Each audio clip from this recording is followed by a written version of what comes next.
Thanks for joining me today. It's June 3rd, 2022, and I'm on my way up to meet with Luis Reyes, who is the CEO of Kit Carson Electric Cooperative.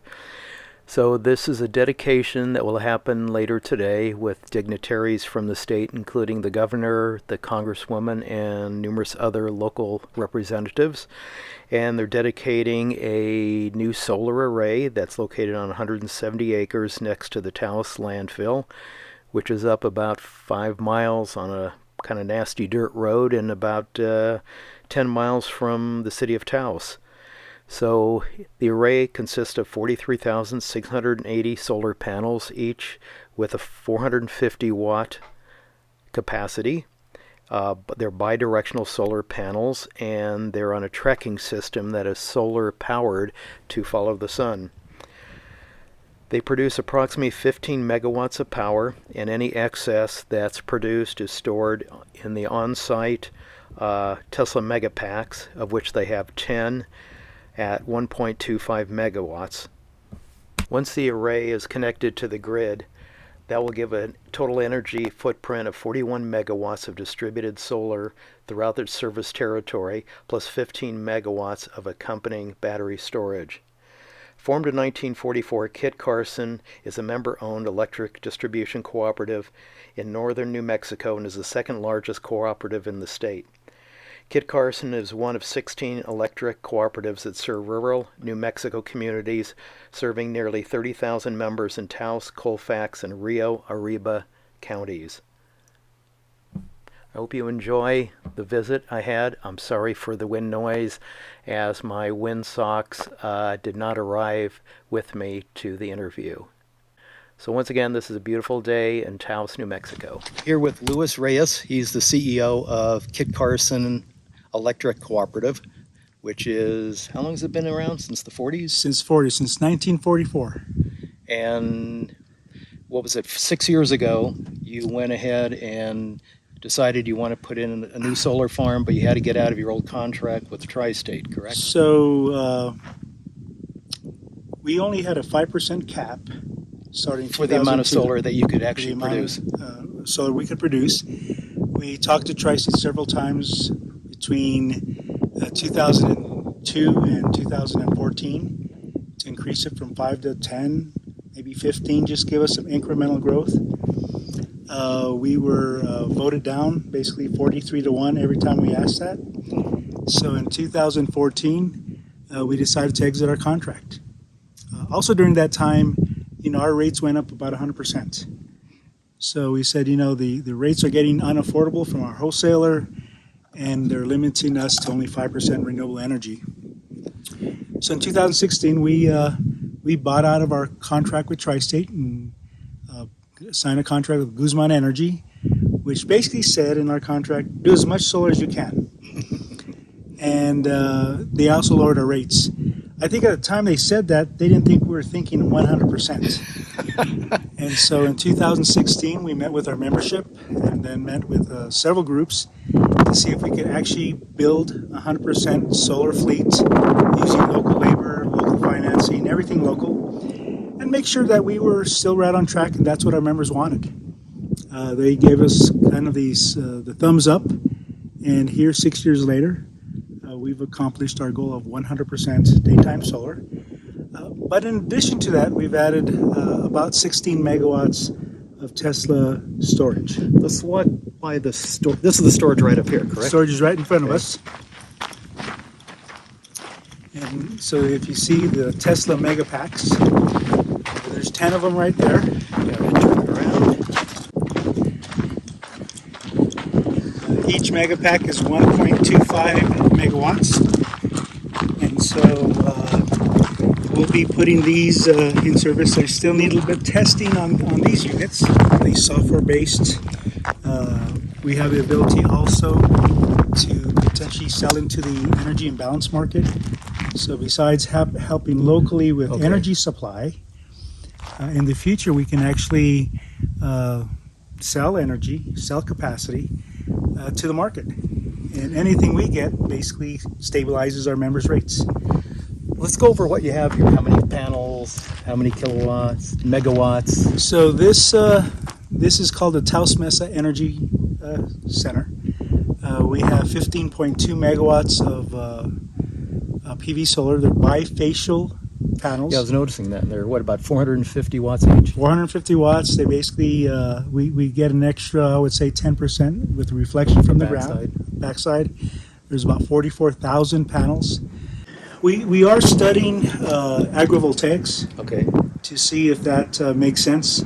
You know, the big issue up here we're in the high desert. Yeah, water. Is water. But we are looking at retrofitting some of our older solar facilities with ag product between the panels up in the north. And going forward, we want to see if agrivoltaics really is part of our solution, not just for energy security, but for food security. Again, goes into that local kind of idea that the more we can do local, whether it's energy or food, we're more in control of critical, necessary elements of our life. It's definitely the future. I mean, are you the only one that's going to be 100% electric daylight hours in this cooperative? In the co-op world, I want to say yes. We've done some research, and if there is any co-op out there, we don't know. Maybe a co-op in Hawaii. Yeah, that's a possibility. I know certain countries say they're 100% renewable for that day, like Scotland, I believe, and Portugal. But that's an unusual day. That includes everything else. Right. Our goal is every day the sun shines. Yeah. We also have plans to build more solar, so we can accommodate growth. So anytime there's new development, we're going to be ahead of the game to say, okay, when you build here, you'll also be solar. You'll also have solar energy as part of your kind of footprint. So how many members are there? So Kit Carson has 30 members. We're a diversified co-op. We have the electric. We own a broadband company. 30 or 30,000? 30,000. Okay. 30,000, sorry. That's good. 30,000. We have 11,000 broadband customers. So we have high speed, which is actually important in the solar because we can do everything real time. So I can actually dispatch the batteries in real time. I can dispatch my solar energy in real time. I know how my facilities in real time are responding. And since we have weather stations, we know if there's cloud cover. Inside of here. Yeah, we know if there's cloud cover. So it gives us at least more opportunities to optimize the assets locally. And for us, one of the big picture issues we're looking at is how can our community do something to combat climate change? We're standing here today, it's about 85 degrees. I've lived here all my life, and it's never been 85 degrees in June. I know, it does seem warmer than I remember. Yeah, and so at least it's cool at night. It's cool at night, which is great, but I do think we've seen extreme weather. We think these type of facilities hedge on our contribution to climate change. Solar's cheaper. The energy out of this facility is going to be less than 4 cents.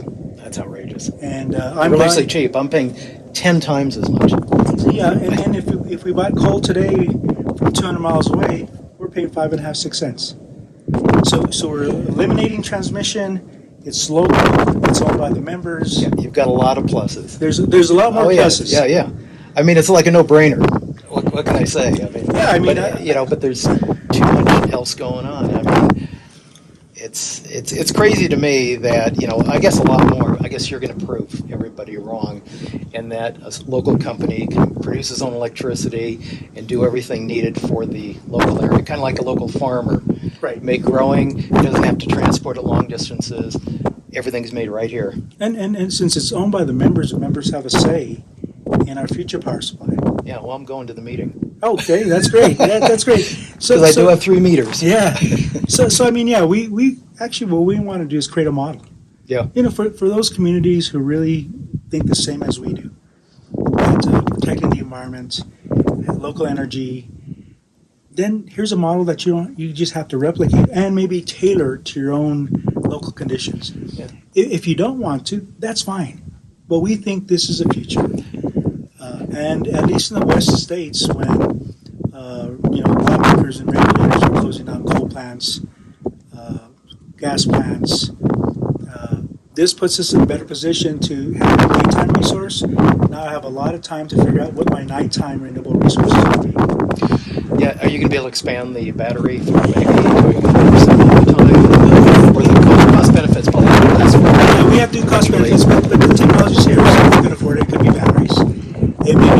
generation batteries. It may be a flywheel. Have you ever investigated Helix? The ones that makes those Yeah, flywheels yes. for 90 seconds? Yeah. Yeah. So- I actually invested in them. Okay, so I think technology is going to get us there.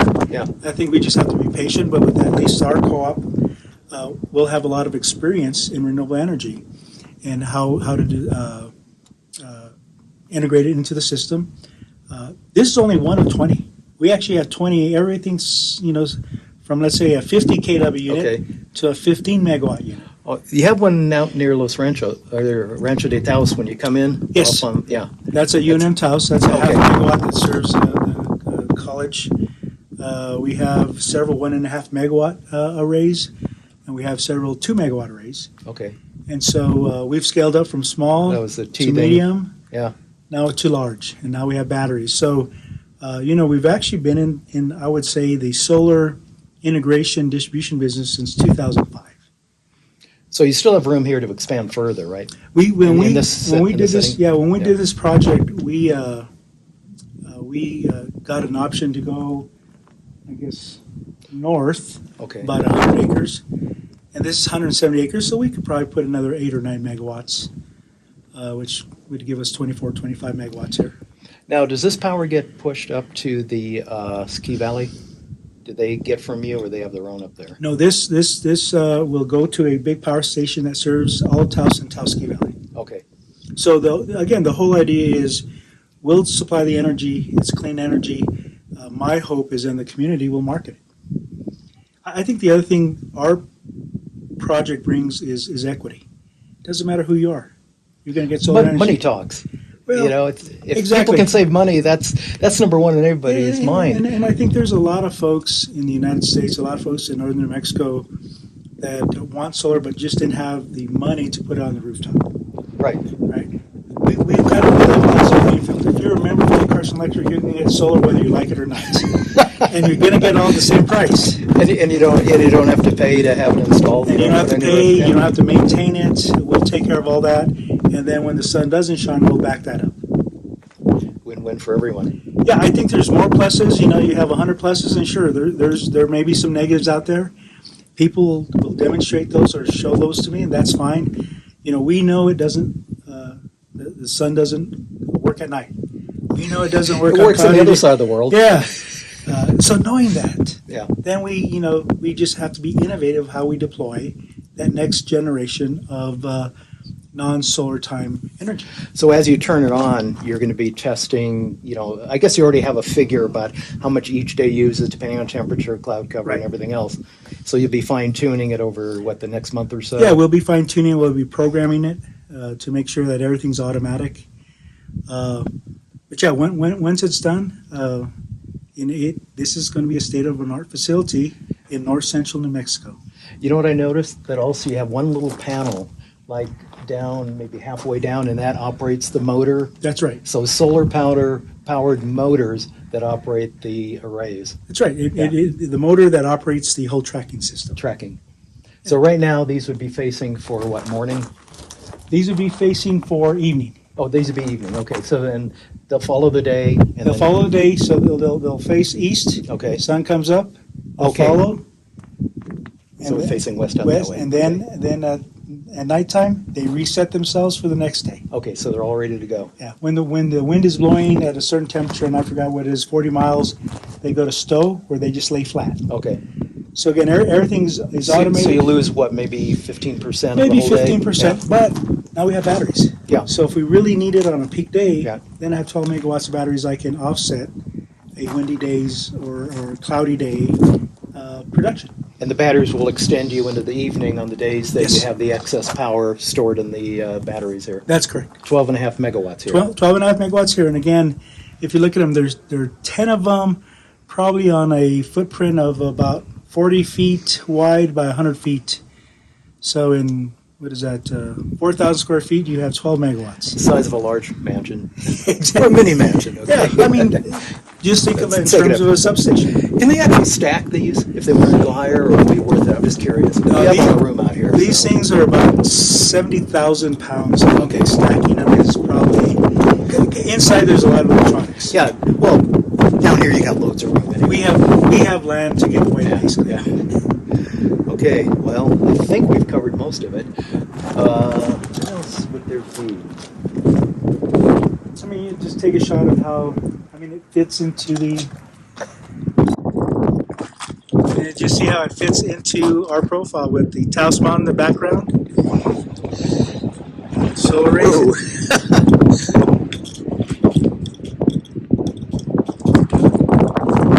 Perfect day with the clouds. We got a little wind.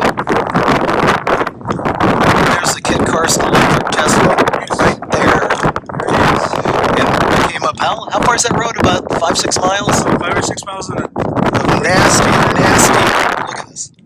So those folks who don't think Teslas work in rural areas, they're wrong, because this one has been through the mill on rocky dirt roads.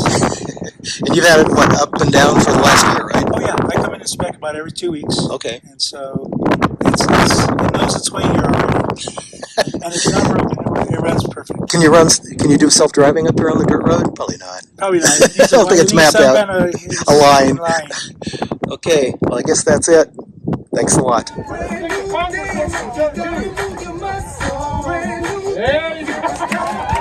Electric co-ops, and I will tell you that that's not particularly true around the country, but it is a tough organization. They're small, they're member driven, they've got to respond to you. They do that effectively in New Mexico, but when their utility work is based on fossil fuels and you're small, it is very difficult for you in the context of a business protecting your ratepayers to transition. So around the country, a lot of the cooperatives have been a little bit hesitant to fully embrace moving into renewable energy. Not in New Mexico. That is not what happens here. And frankly, Kit Carson and this community didn't need the Energy Transition Act in 2019 because in fact, they were doing this work in the early 2000s, beginning to lay the framework and the infrastructure to begin to serve all of their consumers using renewable energy, primarily solar. And to put that in perspective for a small state, even though we all know third sunniest state, if anybody could power the country using the harnessing the sun, New Mexico can. But the national average for solar is about 3% of your energy portfolio. I want us to all think about that as we are all aggressively doing more than just leaning in, demonstrating we have a moral obligation to tackle the climate crisis. For those who live in its shadow, it's bad for our lungs, it's bad for our planet. They saw the excitement of what we are witnessing today. They had that vision back then. They knew that this kind of work would generate jobs at the same time that it would make us all so proud. But they also had the courage, because it took courage.